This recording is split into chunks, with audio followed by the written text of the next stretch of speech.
think we'll make a start. My name is Anne Phoenix, and I'm from UCL, and I'm going to be chairing the first part of this webinar. And then Gwyneth Lonergan from Northumbria University will chair the second part, including the questions. So I'd really like to welcome you all to this webinar on racism and anti-Semitism in the hostile environment. And it is, as you know, a Social Scientists Against the Hostile Environment webinar, and it will go on until 6:30. We've got three wonderful speakers for you today, but I would just like to say a few words before I introduce them about the issues that we are talking about. I think that very few people would disagree nowadays that this is a crucial issue, racism and anti-Semitism and the hostile environment. And in some ways, you could say that perhaps it's surprising that the Social Scientists Against the Hostile Environment hasn't addressed this issue before in the 5 or 6 years since SAHE has been in existence. So I'd like to give 3 reasons why we think it's such an important period to engage with these issues tonight. First of all, as you'll all be aware, both racism and anti-Semitism are on the rise around the globe. And they're on the rise at a time when far-right politics are also in the ascendant, and that's producing a lot of uncertainties about the future for many different people in many countries. And we only need to think about the current USA clampdown on policies of diversity, equity, inclusion, and belonging, which are already having ramifications in different countries, including in Britain, as the world order changes altogether. So it's clear, and the first point is that we need to think creatively about how we can effectively advocate for equity in this context. So then the second point is that there is increasing confusion and contestation about what racism is, and certainly about what anti-Semitism is. Discussions by politicians and in the popular media frequently individualize them and dehistoricize them. For some people, there's a lack of clarity about whether they're related at all, and if they are related, how they're related. And that is certainly the focus, one of the focuses or foci of this session. And as Liz Fekete said in a 2020 paper, for the fight against racism and the fight against anti-Semitism to fracture at this particular point in our history is calamitous. And I would really agree with that. We really need to think about how we fight them both together. And then the third reason that I think it's important to think about them together is about the contemporary context of increasing global polycrises. And that is simply where we recognize that crises are all interlinked. So whether you're talking about racisms in the plural or talking about climate change, these things are interlinked. They have intersecting impacts, and that they have different impacts in different countries, but that everybody is tied up together. So I think that it's increasingly important that we understand the relationship between anti-Semitism and racism to be able simultaneously to campaign against both of them. And W.E.B. Du Bois, for example, went to Germany in 1935, and then after the war to the Warsaw Ghetto in 1949, and he argued that they were very much part of one another. So this is not a new idea. And similarly, Hannah Arendt in The Origins of Totalitarianism talked about anti-Semitism as, certainly part of the scientific racism going around at the time and the impact it had on colonialism and so on.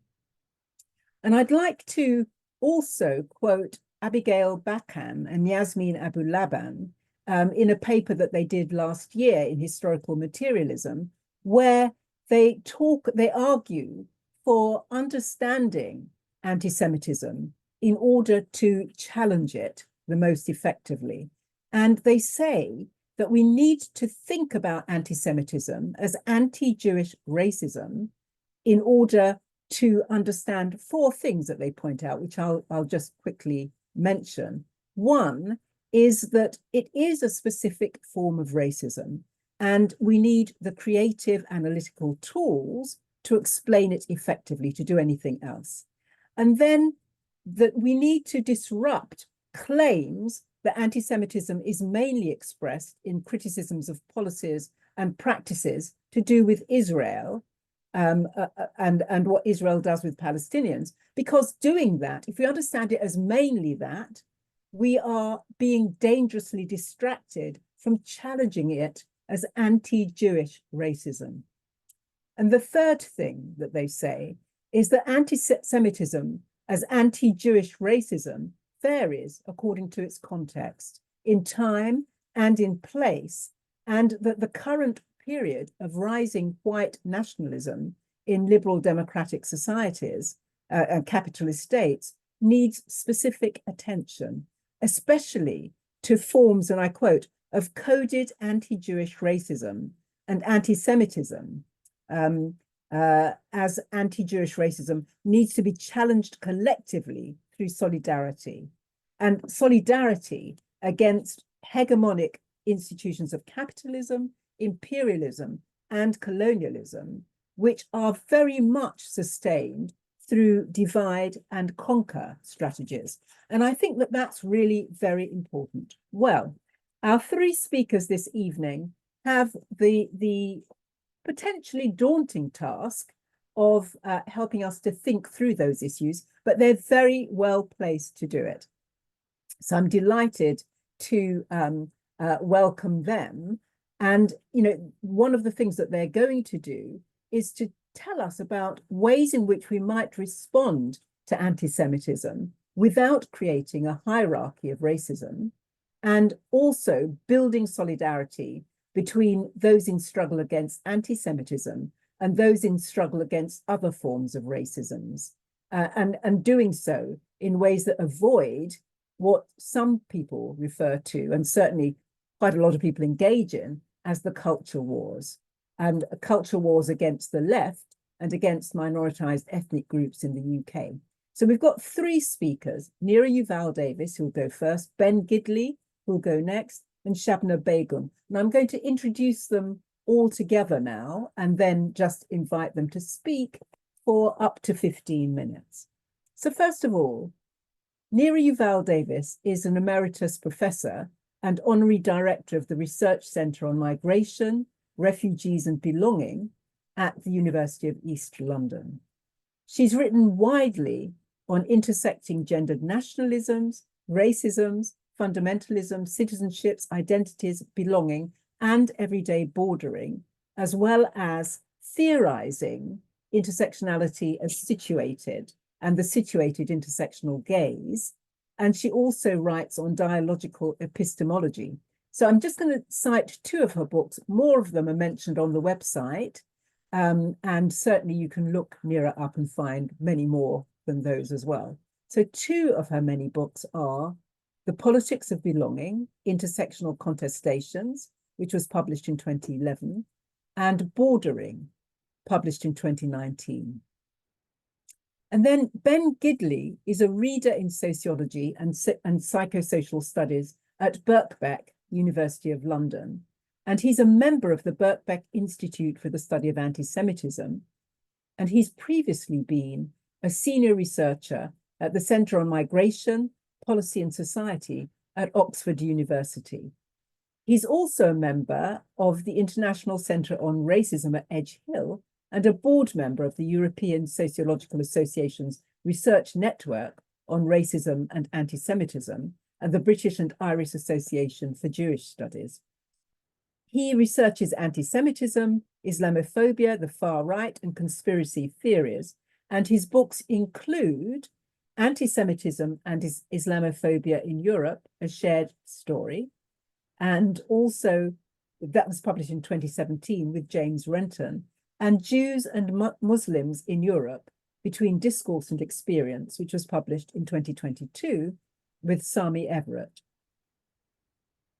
And our third speaker will be Shabna Begum, and she is the Chief Executive Officer of the Runnymede Trust. She joined the Trust in 2021 as a senior researcher, and since then, in the 4 years, she's worked her way up to become Director of Research before taking on the CEO position. Her work has been at the heart of Runnymede Trust's recent projects, including on police in schools and the cost of living crisis and the experiences of women of colour in the workplace, as well as something that's particularly relevant for tonight, racism in migration debates. Her book, From Sylhet to Spitalfields, Bengali Squatters in 1970s East London, was published in 2023. So each of our speakers will speak for, as I said, up to 15 minutes, and then we'd very much like to hear from you. So would you kindly put your question in the chat, or at least think about it, and then you can raise it yourself, and when it's your turn, we will either call on you, Gwyneth will call on you from the chat, or ask you to give the question yourself. So we hope to have a very lively discussion. So thank you very much, very welcome. And Neera, if you could kick off, please.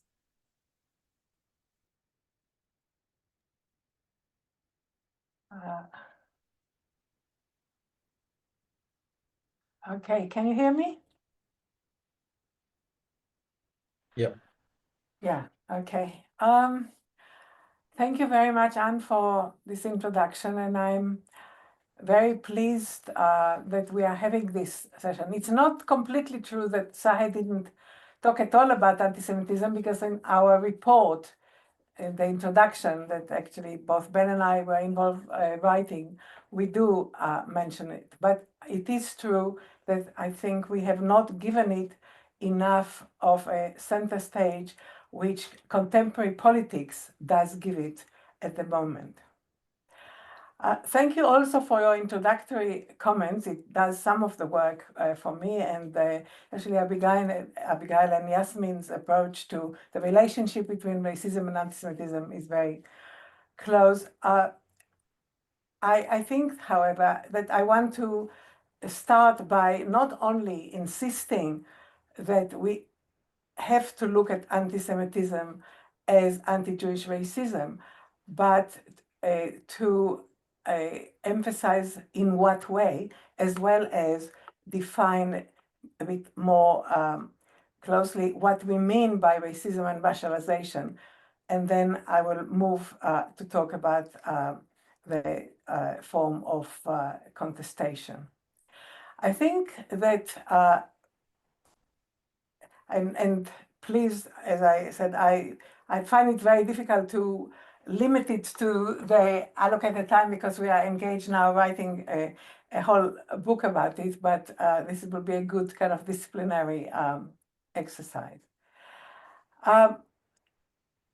There is a lot of debate about what is anti-Semitism and how it relates to racism. What I want to emphasize is that anti-Semitism has its own histories, and I say histories in plural because there have been Jews all over the world with different histories, including different histories of racialization, as well as different genealogies of the anti-Semitic racialized thoughts. We call it anti-Semitism not because it's a good name, it's a terrible name, but at least people know what we're talking about. It shares with many other concepts that we use the same kind of problem. So there isn't one specific mode of racialized behavior which is specific only to anti-Semitism. In different histories, in different places, towards different groups, to a lesser or smaller extent, these modes of thought, these modes of practice have also been shared with others, whether it is the poor Jews of East London at the beginning of the 20th century shared with other migrant labor in a different time, whether it is the fear of the clever capitalist Jew, which has been shared also with Asian businessmen, etc., etc. I don't have time now to expand it.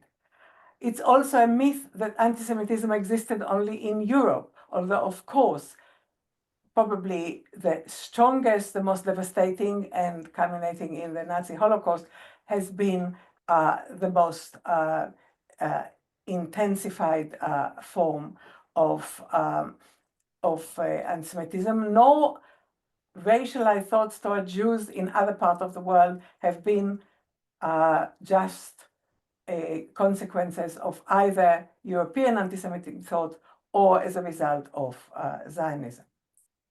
Now, when we talk about racism, I want to emphasize that we are talking about both modes of thoughts as well as modes of practice. And this is very important because this artificial division between prejudice and racism is, as racism is prejudice plus power, is very problematic, because what kind of power we are talking about, and not all power is legitimate or illegitimate forms of violence. So this is very important when we are talking about it. And racism and racialization are dynamic, multi-scalar, multidimensional, multidirectional, but they have shared two ultimate logics, those of exclusion, and forms of exclusion can be, the ultimate is genocide, but can also be necro-racism, when people have no name, identity, or value and just allowed to disappear in the sea or in the desert without any result. And then there is a logic of exploitation. The ultimate form of it is slavery, but also in another many ways, the zero-sum hours in which those who work have no guarantee of any rights, of any income, of any remuneration. So these two forms, these two logics in concrete situation tend to be intertwined and complement each other, but of course, different intensity, different localities, different temporalities, different positionalities affect the intensity and the way that different people and groupings are suffering from these racialized groupings. But what is absolutely crucial is that when we measure racism, we do not only measure on one group practices, on another group only just discourses or even just anxiety and fear from discourses. Now, because I don't have much time, I want to look at the issue of contestation. And of course, I think there are two major layers of contestation that have happened from the mid of 20th century, which organically have been put on top of each other. And today, what we see under Trumpism, continuation and intensification of the same. The first one happened as a result of really construction of modernity as a result of two very different narratives, as a result of the catastrophes, on the one hand, of the Holocaust, and on the other hand, of slavery, colonialism, and imperialism. While, of course, for Jews and for and others, the focus about what happened in the Holocaust is what happened to the Jews, and only gradually there was a space to see that many other members of other groupings before and with and after were included in this genocide, what we see is that in some of the narrative about modernity was, how could it have been in modernity, in rationality, that not only that it happened at that time, but also, like Zygmunt Bauman, for example, and others showed, that it could not have happened without the tools and the instrument of modernity. So the big question was, is racism against Jews and others an inherent part of modernity, or was it an aberration, or just a possibility that can be fought against? And we see after Second World War a lot, not just the Nuremberg trials, but in a sense, and not just against Jews. When we look at multiculturalism and what Wendy Brown called a management of politics of aversion, we see an attempt to solve issues of racism towards Jews and other indigenous minorities, as well as racialized migrants, through managements of multiculturalism and other form of management of diversity, constructing this kind of plurality as another aspect of the citizen under social democracy in the welfare state. As part of modernity, we can do away with racism. On the other hand, we see the narrative of racial capitalism, which not only say there is always racism that motivate and enable and facilitate the operations of not only slavery and colonialism and imperialism, but it is until today the major distributive tool and instrument of distribution of unequal resources all over the world. It's not only that it facilitated the construction of the West, but also, of course, the unequal power relation within the global South itself. Now, these two narratives seem to be completely disconnected. The discourse about the Holocaust, including Zygmunt Bauman and others, was very Eurocentric. It's as if the whole issue of racism and the modernity is a question within Europe, while Jews and other racialized minorities within the global North or within the global South completely do not exist within the binary logic of racial capitalism. So it was very much detached. Also, the Palestinians were not mentioned until 1967 in this narrative of modernity in the Third World. So what we see that after 67, with the occupation, gradually there is recognition that here we have settler colonialism today, not 200 years ago, which continue to expand, continue to oppress, continue to exploit. And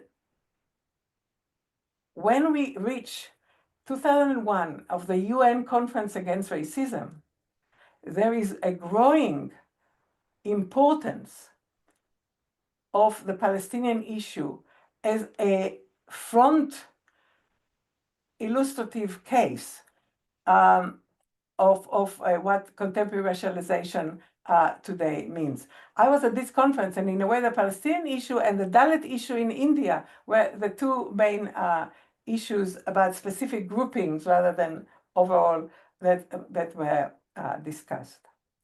And what we see afterwards is a development of what so-called new racism and the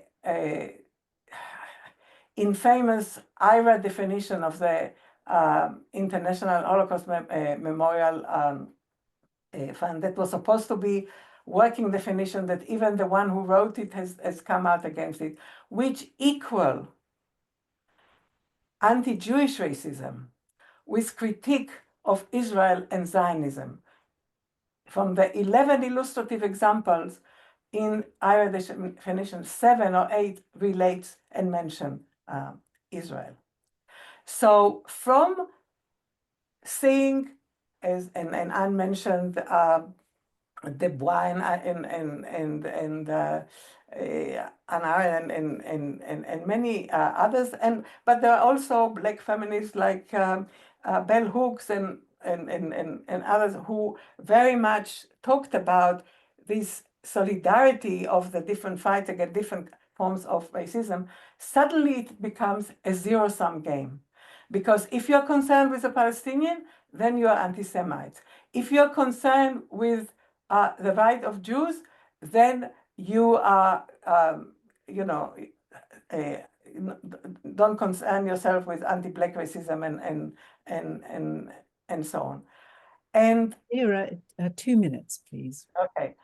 But what is important that what we see, and this has happened before the 7th of October, but especially after the 7th of October, we have two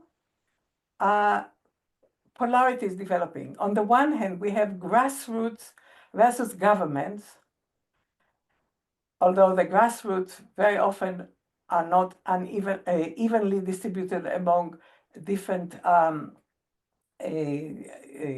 different groupings, and I can talk about it more in the discussion.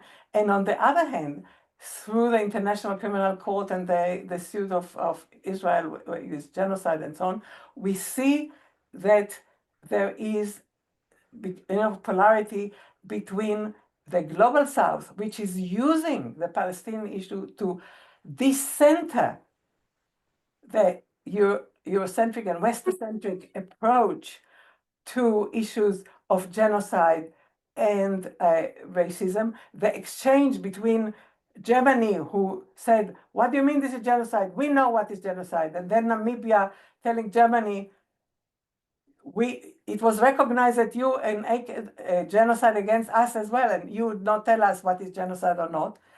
And this happened just when the rise of the right and especially the rise of Trumpism. And we know, and I'm going to finish with that, we hear in University of Columbia, Trumpism way of governance is by blackmail. So $400 million of federal grants of Columbia University are now not given to the university, only in condition that it will do what it wants. A lot of, and there are many kind of conditions, and I can mention some of them. But what is interesting is that the application of the IRA definition to the legislation of the university is one of them. So we see that from an instrument of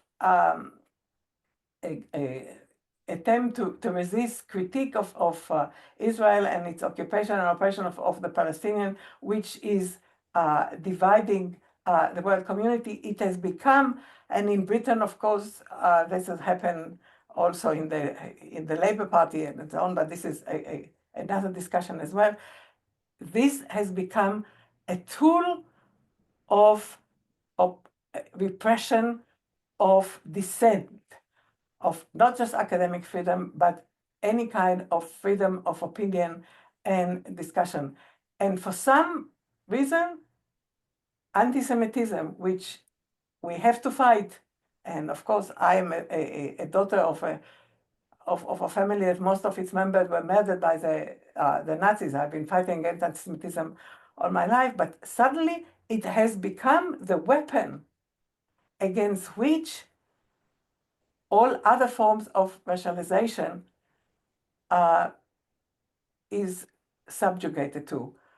And it is very important to recognize that while the Jewish establishment largely continue to support Israel and continue to support this IRA definition, there are more and more of us that resist defining Jews as supporting Israel, supporting IRA definition, and defining anti-Semitism in this way. I'll pause now. Thank you. Thank you very much, Nira. And you've made so many points that I'm sure people will pick up on. Thank you. So Ben, if you could now give your presentation, please. Thank you very much. So for my presentation tonight, I'm going to spend most of my time summarizing a paper that I co-wrote with my colleagues at the Birkbeck Institute for the Study of Anti-Semitism, David Feldman and Brendan McGeever, for the Runnymede Trust. And my words tonight are going to draw pretty heavily on David and Brendan's thoughts as well. So that Perspectives paper is entitled Facing Anti-Semitism, The Struggle for Safety and Solidarity. It was launched in January and can be found in the publications section of the Runnymede Trust website. And we're really grateful to Runnymede for commissioning it as an opportunity to kind of think through some of these issues. So tonight I'm going to start by saying something about the context in which we wrote it and summarize its key points. And then I'll go into detail first about how we analyze anti-Semitism today, and second about the way forward that we propose.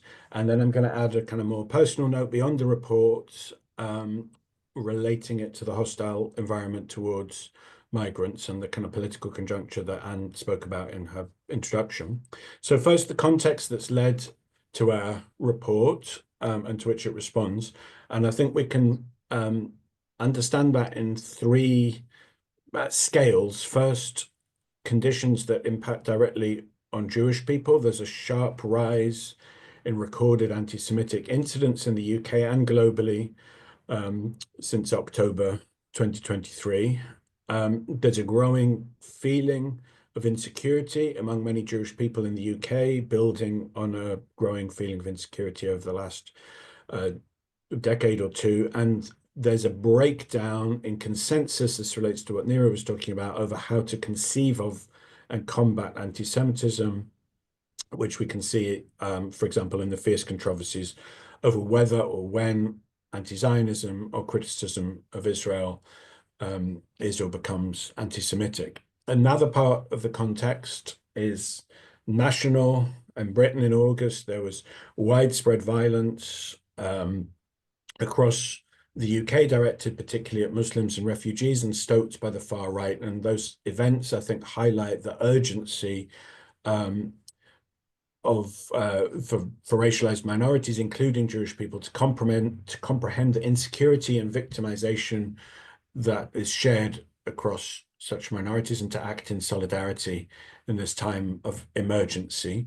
And then finally, there's an international context, which Nir has also referred to, and essentially Israel and Palestine. Human rights organizations within Israel and beyond now describe Israel as an apartheid state, and following its catastrophic war on Gaza, activists, legal scholars and others charge Israel with war crimes, ethnic cleansing and genocide. But at the same time, the majority of British Jews describe themselves as Zionists, and many of those who don't nonetheless retain an attachment to Israel. And so there's a challenge, I guess, of how can Jewish people reconcile their attachments to Israel with an anti-racist politics. So in Facing Anti-Semitism, we aimed to address those issues.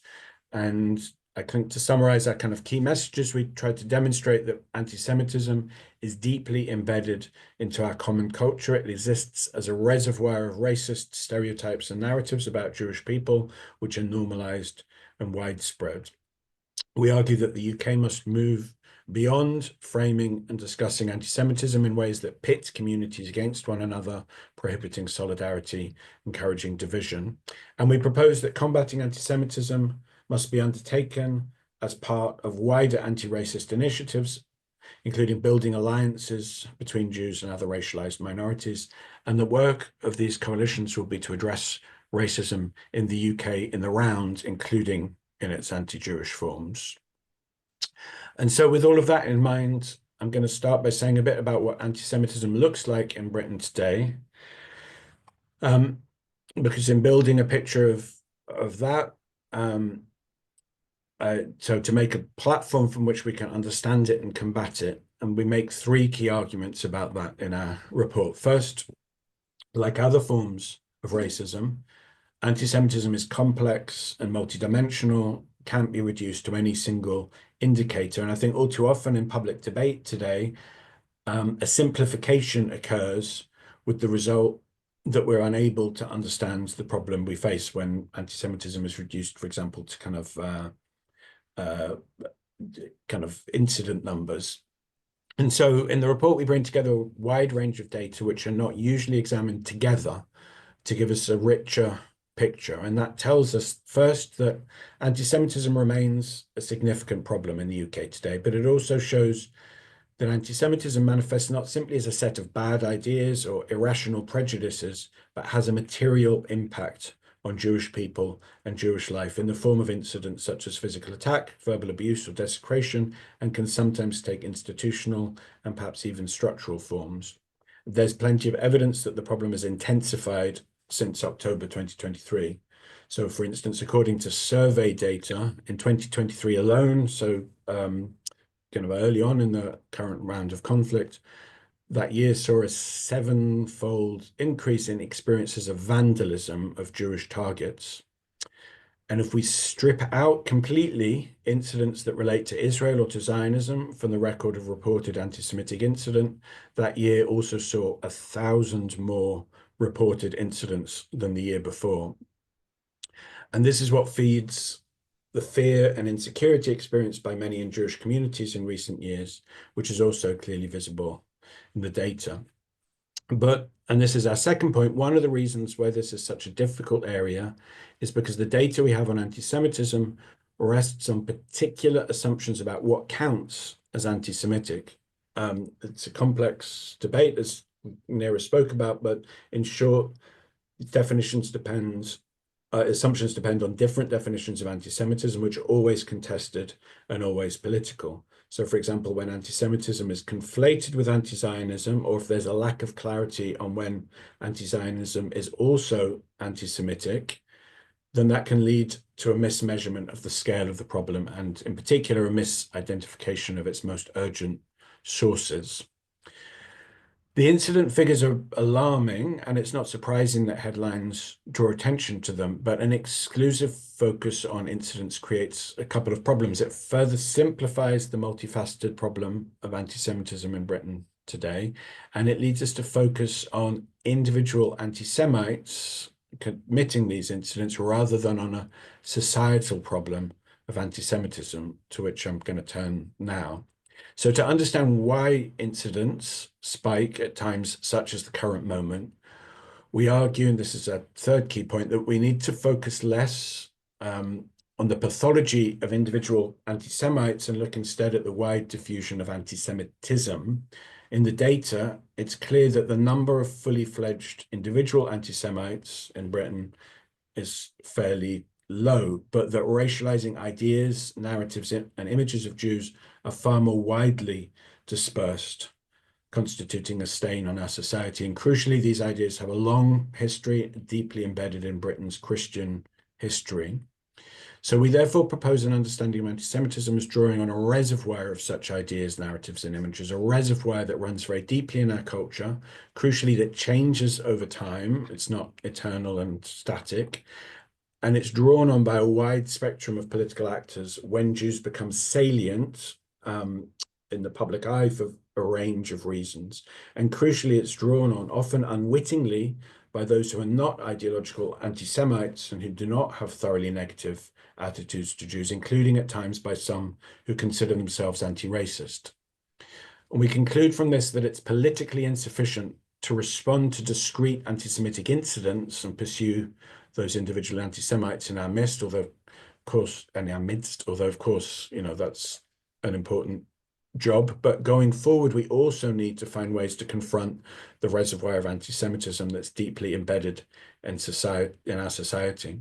And how we do that is the focus of the second half of the report, which I'll try to summarize next. So in the UK today, from right to left, there's no shortage of what we might call anti-Semitism, political activity designed to combat anti-Semitism.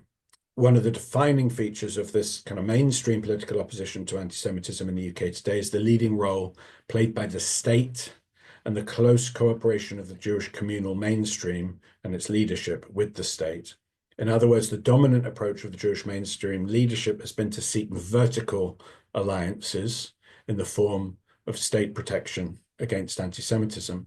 And this can make Jewish people feel safe in the short term, but there are three flaws to this approach. First, both the state and the Jewish communal mainstream leadership tend to conceive of anti-Semitism as a form of personal prejudice.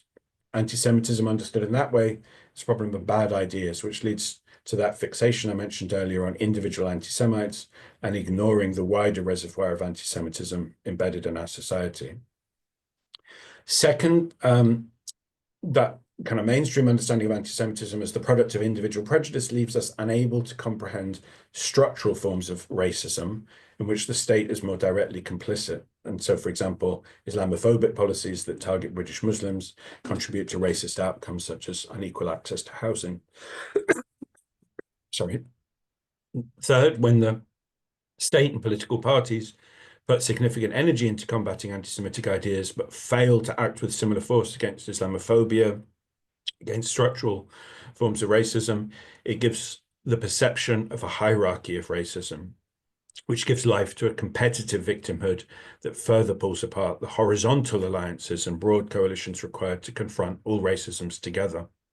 So given this, and going back to what I said a moment ago about anti-Semitism existing as a reservoir, if the sources of anti-Semitism lie in society, the response to it needs to be societal. If it exists in our common political culture, we need a response that emanates from there.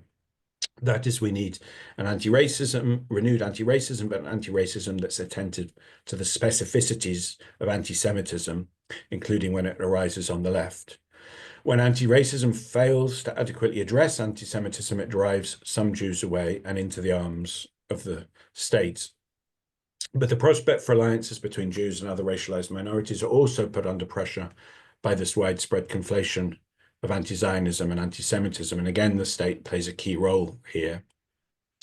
At its most extreme, prevailing attempts by the state to combat anti-Semitism have served at times to racialize other minoritized communities, especially British Muslims. And we can see this in the way that Jews are often positioned as a model minority, or anti-Semitism is cast as a specifically Muslim problem rather than one embedded in British society as a whole.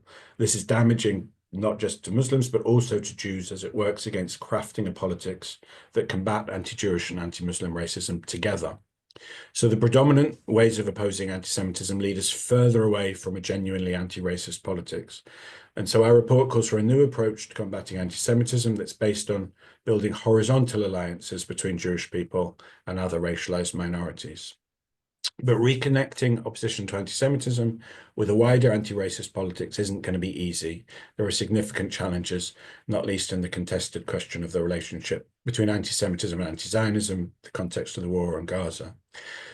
So just before I conclude, a few words about how this relates to the hostile environment, moving now beyond the report that I co-authored. As Aaron Winter and others have argued, the hostile environment against migrants has been one element of the mainstreaming of far-right ideas in liberal and increasingly illiberal democracies, linked, as Anne said in her introduction, to a wider culture war that simultaneously targets the left and minoritized peoples. One of the central narratives animating this rising far-right, as you'll all know, is the idea known as the Great Replacement, that the white majority faces some kind of extinction in both Europe and North America and replacement by migrants, in particular Muslim and Middle Eastern migrants, and that this replacement is driven by a conspiracy at the hands of what are often called globalist elites, a myth that directly echoes some of the familiar narratives from the reservoir of anti-Semitism, showing the ways in which anti-Semitism and other forms of racism remained intertwined. However, in this period, sections of the far right and the anti-migrant movement have latched themselves onto the fight against anti-Semitism, either for purely cynical reasons, for example, to launder their reputation, provide an alibi against accusations of fascism, or because despite their own anti-Semitism, they see Israel as a geopolitical ally in the West's war on Islam, or perhaps because they genuinely hate Muslims more than they hate Jews. So in one recent striking example, Israel is about to host In a few days, a conference on anti-Semitism whose lineup looks like nothing more than a fascist rally, replete with MEPs from the most hardcore anti-migrant parties across Europe, including, most strikingly, many who've themselves articulated anti-Semitic positions, which has led the German and British anti-Semitism commissioners to pull out of the event, but as far as I'm aware at the moment, not yet Britain's chief rabbi who's planning to speak there. So one more Similarly, minute, please, Ben. nearly at the end. Similarly, the narrative of two-tier policing, which is another vehicle for the mainstreaming of far-right ideas in the UK, has deployed the image of Palestine solidarity protesters, usually from minoritized communities, to drive the criminalisation of left-wing protest while letting far-right violence off the hook. Some British Jews have entered the embrace of these far-right actors. But at the same time, other elements of the far right, often those with a more explicitly Nazi rather than anti-migrant heritage, have latched themselves onto the Palestine solidarity movement, in particular in online spaces, using anti-Zionist language to promote other anti-Semitic myths. And we've seen that sometimes anti-Semitic slogans and images have at times been tolerated on Palestine solidarity demonstrations, which further alienates mainstream Jews from anti-racist politics. In short, a broad coalition against racism and against the hostile environment is more necessary than ever, but competition and division have undermined this. A politics of solidarity, including a deeper understanding of anti-Semitism as a form of racism, is, I think, the only path forward from the politics of division, overcoming the legacy of apprehension that many Jewish people feel about the left, as well as finding a consistent anti-racism, which also reckons with emotional attachments to Jewish life in Israel, will not be easy. Holding these conversations and building these bridges will take work and persistence, but I think it's the only hope in building a broad coalition against all forms of racism. Thank you. Thank you very much, Ben. And again, there's a great deal there that I'm sure people will want to be discussing. Shabnam, could you now give your talk, please? Thank you, Anne, and thank you to Ben and to Neera for sharing that as well.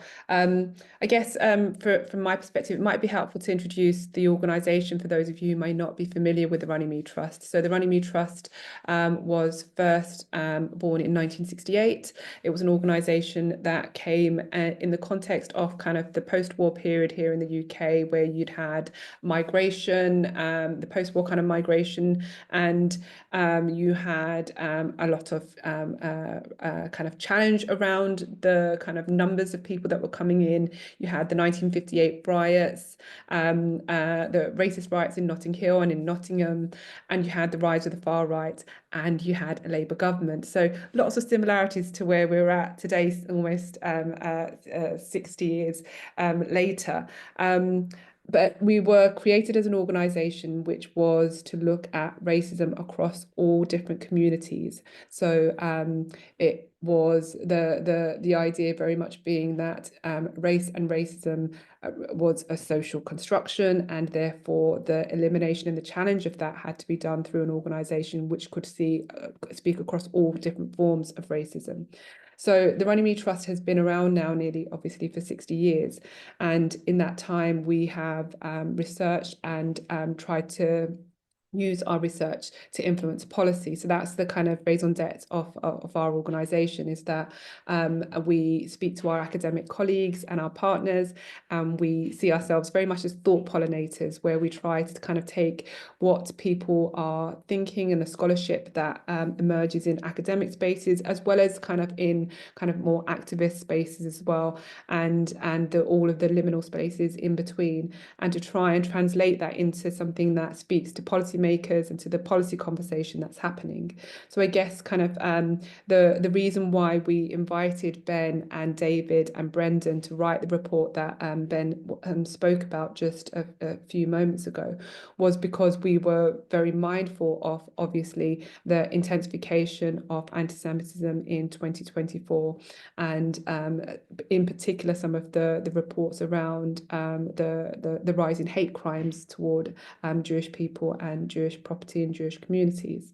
So we commissioned the report because we felt that we had an obligation and a responsibility to speak to that increase and the fears and insecurity that were expressed and experienced by many people within the Jewish communities that we are connected to.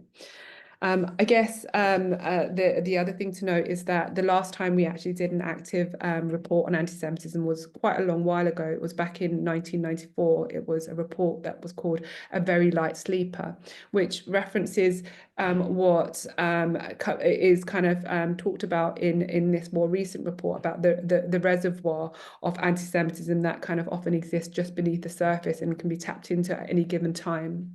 And that's kind of referenced in the title of that original report that we published in 1994. The reason why I kind of highlight that is because what came off the back of that report was actually a commission that then developed into an Islamophobia report in 1997. And for us, there's been a strong relationship between the way in which we have always looked at anti-Semitism and then Islamophobia. The two have almost gone hand in hand for us whenever we have published and researched them, well before my time, obviously, but there seems to be a synergy. And I think even as we're discussing and talking about anti-Semitism here, it's interesting because I think Anne and Neera and Ben have talked about the definition. And right now, as many people who are connected to the UK and UK politics will know that the government, the Labour government, has just recently in the last couple of weeks announced that they are going to they're launching a working group which will look at the definition of Islamophobia, because whilst the Labour Party have accepted the IRA definition of anti-Semitism, and whilst they accepted an all-party parliamentary group definition of Islamophobia in opposition, they haven't yet committed to a definition of Islamophobia in government. And that's been a really long, protracted conversation around whether it's possible to define Islamophobia and what the implications are. If you define Islamophobia, then are you creating effectively a blasphemy law? So the definitional questions are kind of ones that are raging right here in the UK around Islamophobia, and they do always come back to the anti-Semitism and the IRA definition as well.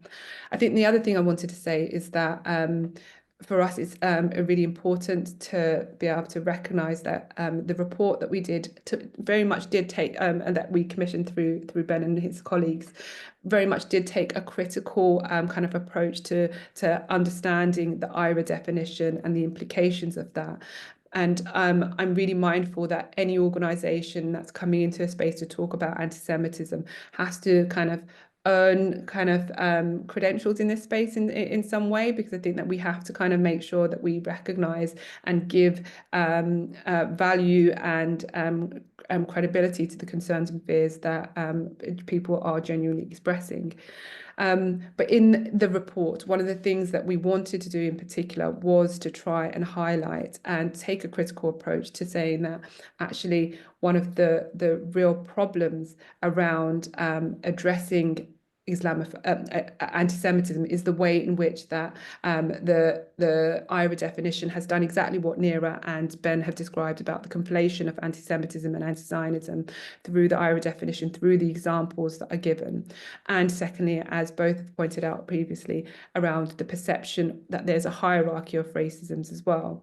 And that has really fractured the anti-racist solidarity that I think is kind of fundamental to addressing racism in the UK.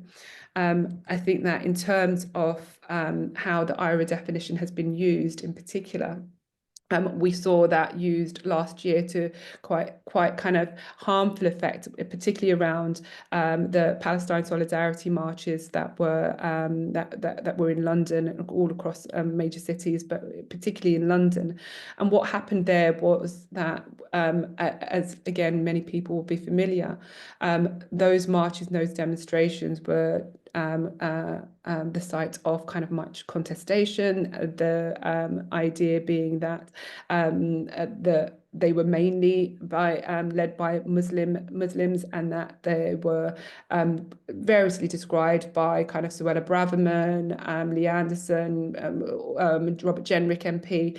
Lots of MPs from the benches of Parliament described those demonstrations as Islamist extremists, bullies, that the streets of London had been taken over. And so the kind of the way in which those demonstrations were spoken about was often to demonize Muslim communities, but to kind of portray a defense of Jewish communities at the same time. And that has kind of really undermined the ability to forge the kind of solidarities that we have been speaking about. And I think that more widely, whether it was demonstrations or just the kind of activities that many of you would have seen in terms of student encampments as well as other protests, that the framing of those as security risks, as particularly creating this impression and this idea and this perception that the villains here were Muslims. Anti-Semitism is a Muslim problem, and criticism of Israel being definitionally anti-Semitic. The creation of kind of villains, and then the government or the state and those who kind of attacked or critiqued that were therefore the heroes and were therefore the defenders of Jewish community. And that kind of created a real kind of not created, but obviously kind of compounded some of those divisions that have existed. And that's obviously not to say that, and Ben, I think, rightly pointed out, that's not to say that sometimes criticism of Israel or hasn't actually been kind of anti-Semitic. Often, you know, and there will be instances where people have used criticism of Israel as a thin disguise for their anti-Semitism, and so that's important to note that those things aren't necessarily mutually exclusive. But I think that the way that the government and the state has created this idea that to be on those marches is part of a kind of a Muslim kind of disloyalty has created a real enmity and a real problem in the creation of solidarities. I think the other thing, and again, Neera and Ben have pointed this out, is that the way that the state and the governments have successively treated anti-Semitism in this kind of individual, intentional way, that it's individuals kind of inflicting violence or the threat of violence on other individuals or on communities, on property, that also is problematic, because again, it reduces kind of racism to this kind of very individual intentional format, whereas we also know that actually there are much less visible forms that are as harmful, particularly at the structural level. So I think that what the state has done is not only kind of created this definition which has demonized certain communities and breached or accepted a definition which has demonized certain communities and enabled kind of the state to execute its own form of racism against the Muslim community.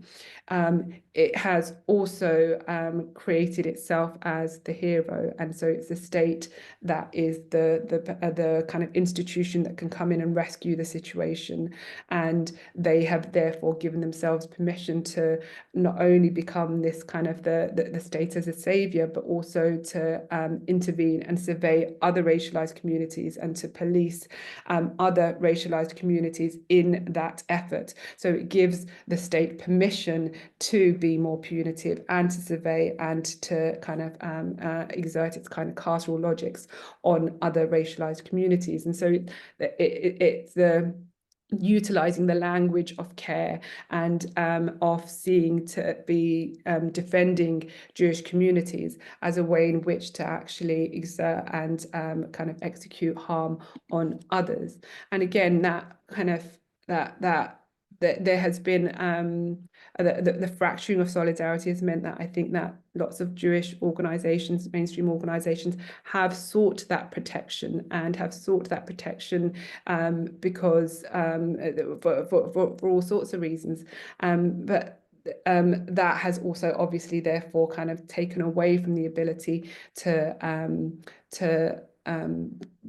build the kind of horizontal alliances that that Ben was talking about. And I guess from our perspective, we were really keen to do this report, and I think it probably kind of is worthwhile sharing some of the other reports that we have done recently. Could I say just a couple of minutes, please? Oh gosh, okay, sorry. And so there are a couple of other reports that we've done in kind of that in close proximity to them. So we've just recently published a report on a hostile environment, language, race, politics in the media, which does some discourse analysis of the early period of the launch of the hostile environment, and really looking at how parliamentary and media debate around that kind of creates the kind of the outgroup and the migrant, and how it treats people seeking asylum in this country. We also published a report on Islamophobia, which again looks at both some of the issues that were raised here around Palestine solidarity, but much more deeply looking at kind of issues to do with Muslim mental health, to do with the general election campaign and mainstream kind of discussion around these issues. And I think that from my perspective, certainly the role of the Runnymede Trust has always been to act as a kind of a bridging organisation to help build those horizontal alliances between kind of academic and activist spaces and the think tank and research world. And I think that the effort that has come off this report has generated some of those. So I think that actually some of the work has been progressed through the collaboration that the Runnymede Trust did with Ben and his colleagues, and then more widely with the organisations that we connected with in order to kind of ensure that we could kind of disseminate and share this report and its findings more widely. And hopefully that's kind of the starting point for us to be able to kind of do some more work about, which does contribute to kind of strengthening those horizontal alliances as we go forward as well. So yeah. Thank you very much, Shabna, and for ending off with thinking about bridging practices and so on. We have just under half an hour for questions. So can I invite Gwyneth to take over and to see which questions people have asked, or invite questions? Yes, please. So if you do have any questions, please put them in the chat, or else you can raise your hand and I'll do my best to look out for that as well. At the moment, there are no questions in the chat. We have two very useful links from Molly Andrews with more information about the situation in the United States, especially with regard to Columbia University and the Trump government's attacks on DEI and on Columbia University, ostensibly on the grounds of protecting Jewish people. And there's a comment from Sasha Martin where they say that one concern that came in trying to build anti-racist solidarity in last summer's riots is that some groups would refuse to work with anyone not sufficiently anti-Israel, including any two-staters. But if there are any questions, if anyone would like to ask any. One thing that struck me in some of the conversations is, first of all, and I think Ben was discussing this a bit in his discussion of the reservoir, but also, there is obviously historically one of the key ways anti-Semitism has manifested itself is by using Jewish people as a buffer between the ruling classes and other oppressed peoples. And I think we can see this really clearly in both British and US politics at the moment. So I don't know if any of our speakers would like to comment on that while we're waiting for other questions to come in.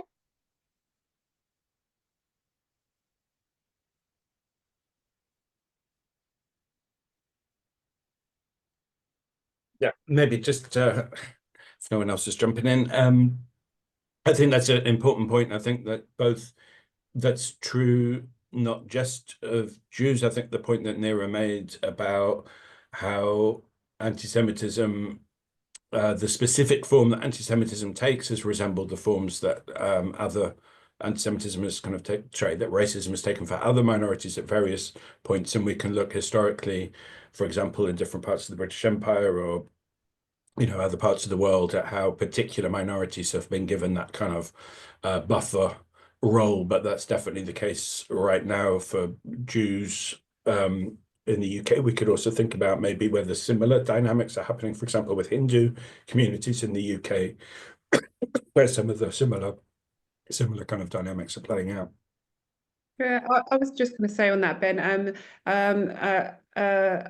Joe Littler published a paper about model minority authoritarianism quite recently, and I think that's a really helpful kind of way of thinking about it. And it's something that we at Runnymede Trust often come up against, kind of the idea of kind of the Hindu Indian community as being the model minority. I think the Jewish community often kind of fill that role as well, and that is used to kind of deprive oxygen from the anti-racist kind of conversation, because if they can do it, then why can't you? And therefore and we retreat into kind of cultural deficit explanations, because that could be that's the only kind of place to go from that. So I think that it's really interesting how particular groups do kind of provide that buffer role. And yeah, I think that the kind of Hindu Indian community are often, for example, compared against the Bangladeshi Muslim community as kind of the two archetypal, one the successful kind of migrant community versus the other that hasn't, and so therefore to kind of take away from a structural racist explanation. Yeah, I think the whole issue of buffer, of course, in feudal and post-feudal in Eastern Europe, the people class of the Jews had very clear roles in terms of buffer. And as you said, very often in Africa under British imperialism, the buffer role very much was part of the South Asian communities, etc. So in different historical locations and period, it works out. But what is interesting, if we look at the race relation industry in Britain under multiculturalism, the buffer were not a different ethnic or racialized group. They were the leaders of that group who were given the role of the chief, in order to rule the people. And this was a very common way of the British Empire also to rule the people. So we have to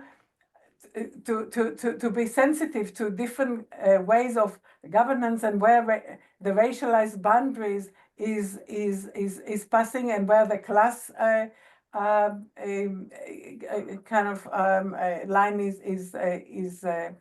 is passing. And I think a part of the tendency to see the Jews as the buffer, I remember I had the discussion about it with David Feldman at the launch of your report occasion, that as if they played a particular role as the development of capitalism, but this was just in Europe. These were not the Jews in the world. And we have to, when we talk about racialization, we have to decenter, we have to look at it in a much more multiple way, and to be much more specific, because if we want solidarity, it has to encompass the differences.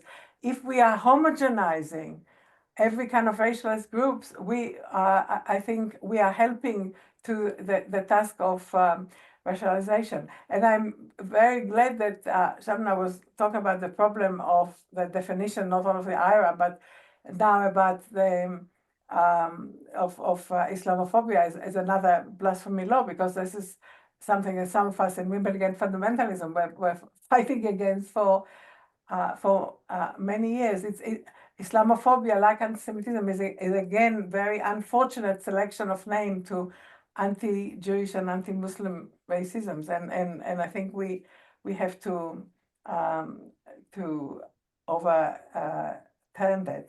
I just want to relate to Sasha's problem very comment very quickly. I think, as Shabna said, and when that no group, including left, including pro-Palestinian, are protected from using this for using anti-Semitism, both tropes and also political purposes. But when we talk about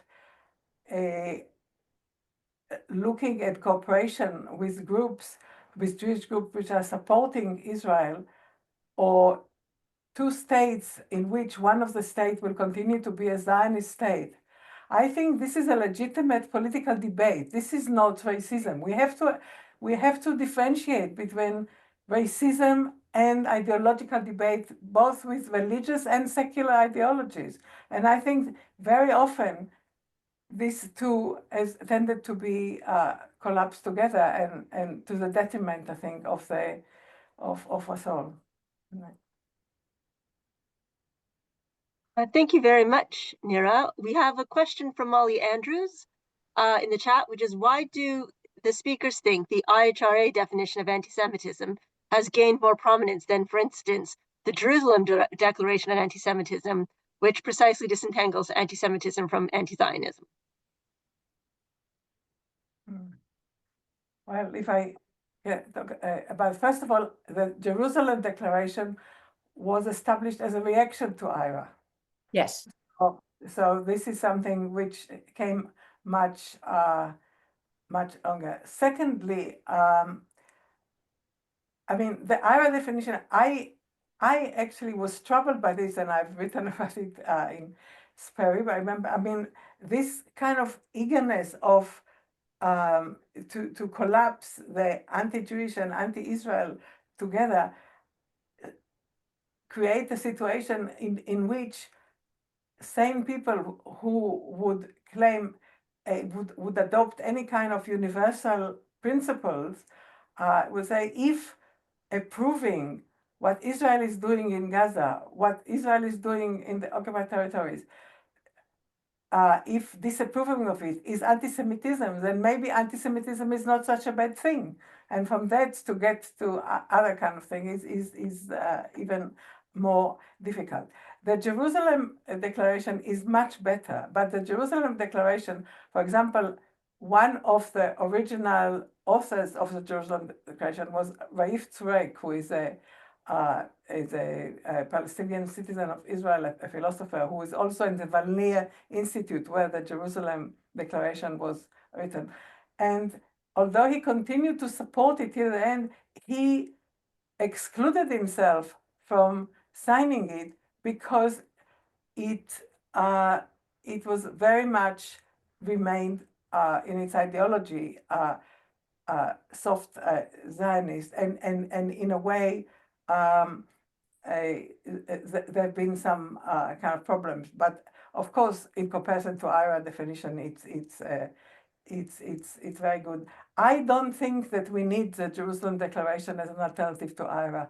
I think we need the definition of anti-racism, in which racism against Jews is just one instance, and you have to apply the same kind of rules. Otherwise, all the problems that Ben and Shavna have talked about, the hierarchization of oppression, and forms of racism and so on, come together. The fact that states as well as particular groups are making special case rather than arguing against racism in a more generic way with nuance to the specific issues and problems of each grouping, I think is where we should follow, rather than follow more other specific definitions with its own problem. That's at least my opinion. Can I? Oh, sorry, Molly. Did you want to come back on that? Oh, I mean, I only want to say, I think, Nira, from my point of view, you are identifying a more ideal route, and I agree with you.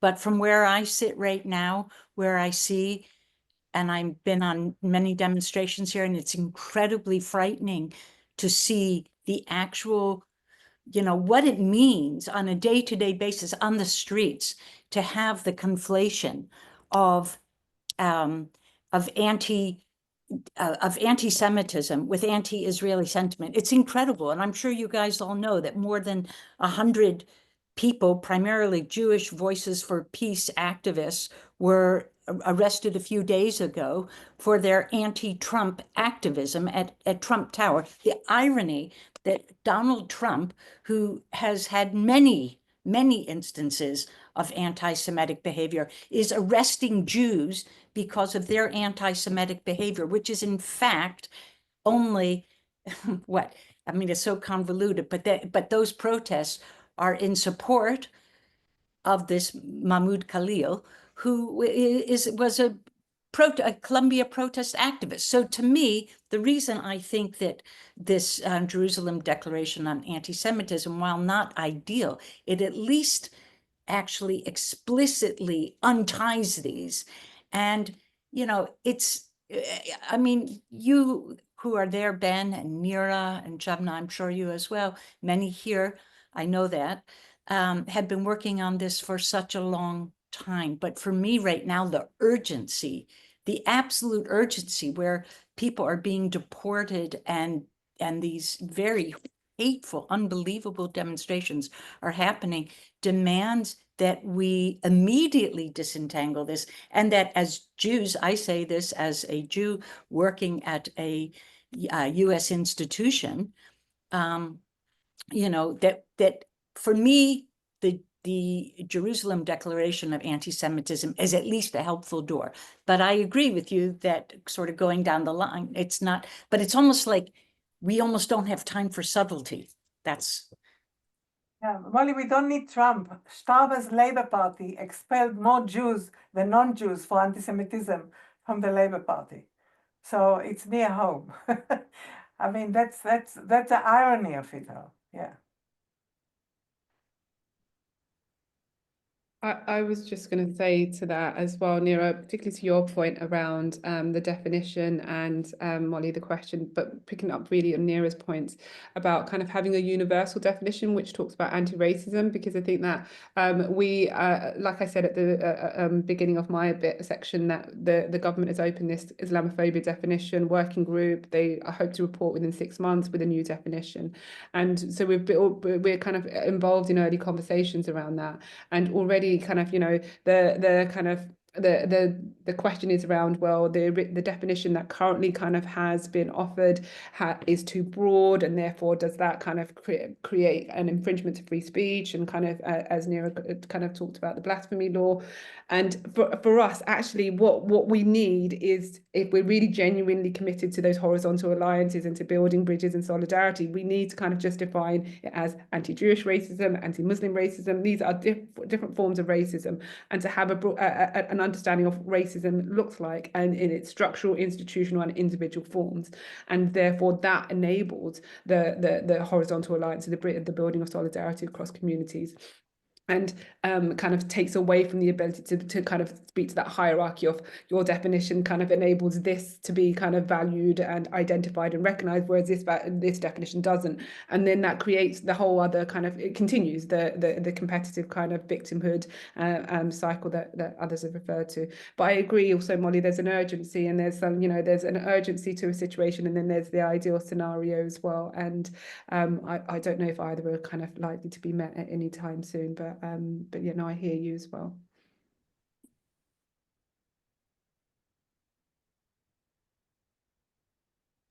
Gwyneth, you're on mute. Sorry, I was going to say, Anne Phoenix has a question. There's also one in the chat. Should we take that first and then come back to me? So I don't know who this person is. It just says iPhone 35. So do you want to share your name? Someone named Rona. In addition to that, and going back to the definition of anti-Semitism, I notice it infuriates Palestinians as they view themselves as Semites. What are your thoughts on that? Maybe I'll start. I think that's a kind of a slightly red herring, that anti-Semitism, that basically Semites, there is such a thing as Semitic languages, but there is not such a thing as Semitic people. That's the kind of language of the 19th century racial science that gave birth to anti-Semitism as the term, you know, the term first used by people that identified themselves as anti-Semites. And so, as Neera said, you know, we're kind of stuck with this word anti-Semitism, which is really a kind of word that we use for what would be better called anti-Jewish racism, and, you know, just as Islamophobia would be better called anti-Muslim racism. You know, it's not a phobia. Homophobia is not a phobia. Anti-Semitism is not about Semites. So I think that's a kind of a wrong direction to go down, to be kind of thinking about who are the Semites and what are the rights of the Semites, and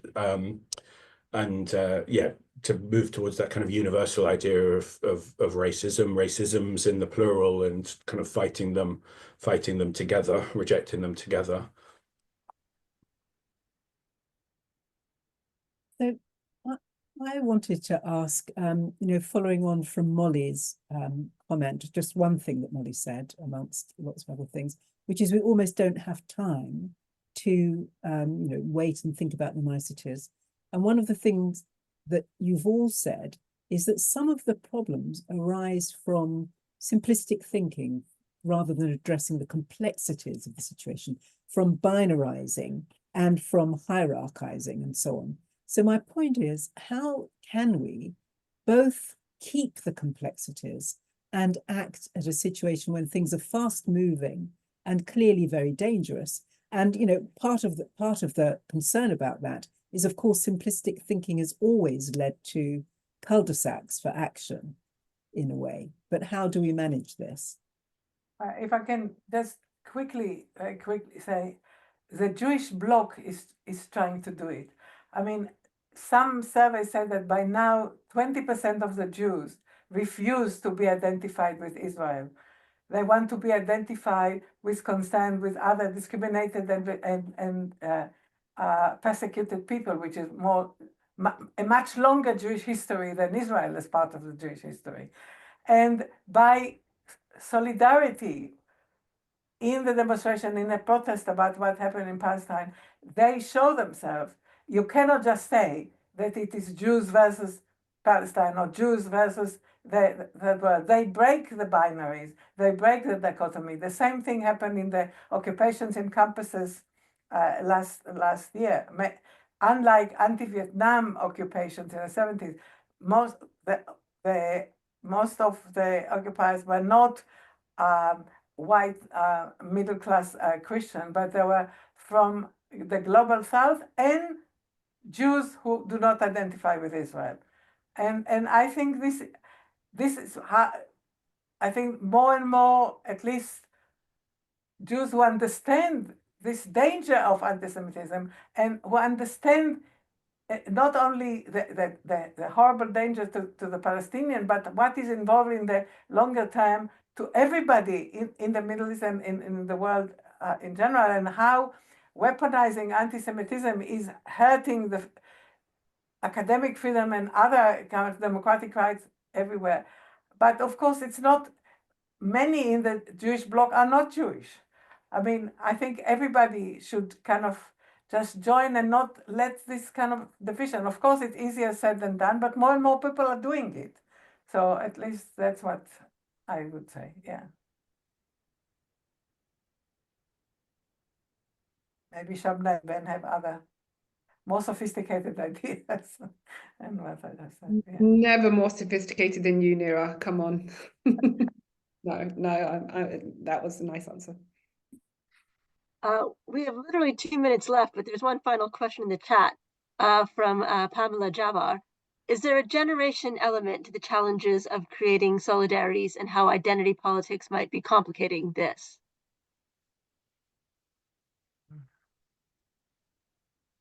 Can I say one thing that I was going to say just very quickly? Because Anne, when you introduced me, you talked about my book, and so I did some research on the Bengali community in the 1970s of East London, and actually generationally, the older generation were taking kind of space from the Jewish community who were leaving the East End at the time. And for my father's generation, the older generation, actually, they would have visited kosher butchers, and that's where they would have got their meat from. And so kind of often we think of generations as the older generation being the kind of more kind of traditional conservative and kind of potentially right wing, and younger generations not, being more progressive and radical. And I think that there may well be some element of truth to that, but I think that I inherited inherited and grew up with a tradition where Jewish and the Bengali Muslim community were seen to be close in proximity and in kind of relationships. And in some ways, I think that some of the framing and the narratives and what that we've kind of witnessed over the last year mean that we've got a younger generation that are schooled in ways that actually they see those binaries because that's kind of the mainstream version and account of how kind of the relationships in the communities see each other.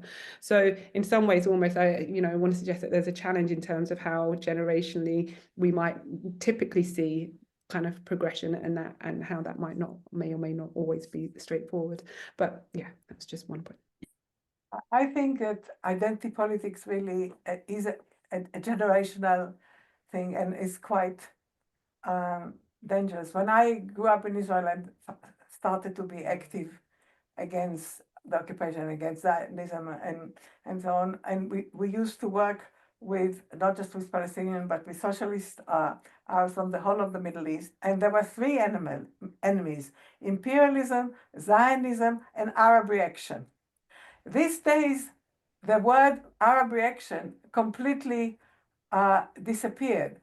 And what you have is a fear, like we had about the debate about this wonderful film that won the Oscar, about so-called normalization. If an Israeli Jew appears, even recognizing the situation, even using of the inequality and using all their resources in order to promote, it is normalization and therefore not working. The same thing happened here when it used to be Indian Worker Party and other kind of anti-racist socialist groups. There were pan-black, there were pan-anti-imperialist.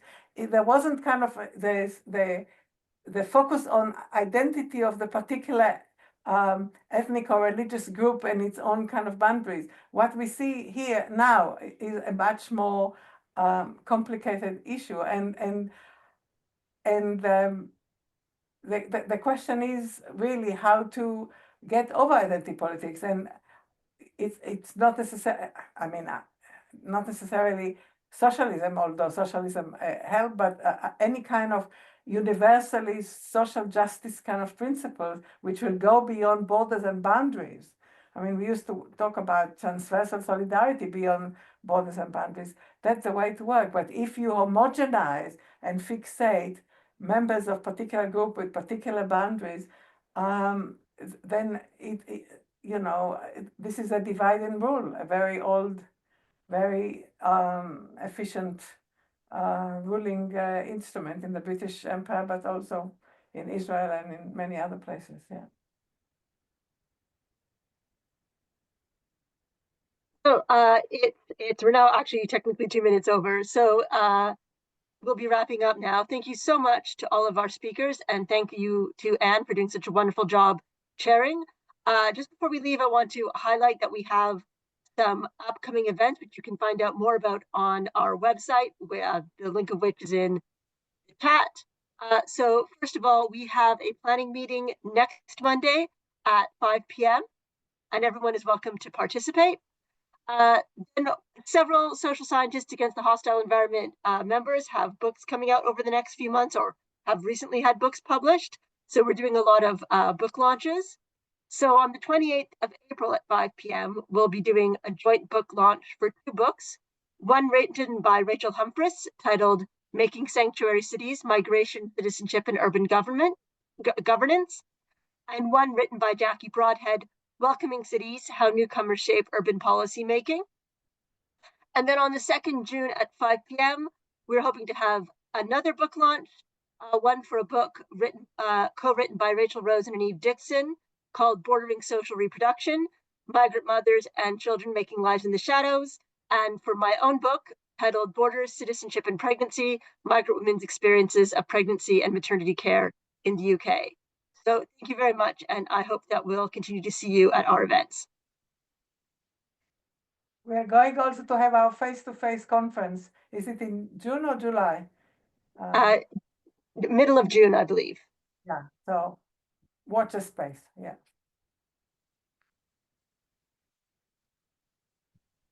Thanks, everyone. Thank you, everyone.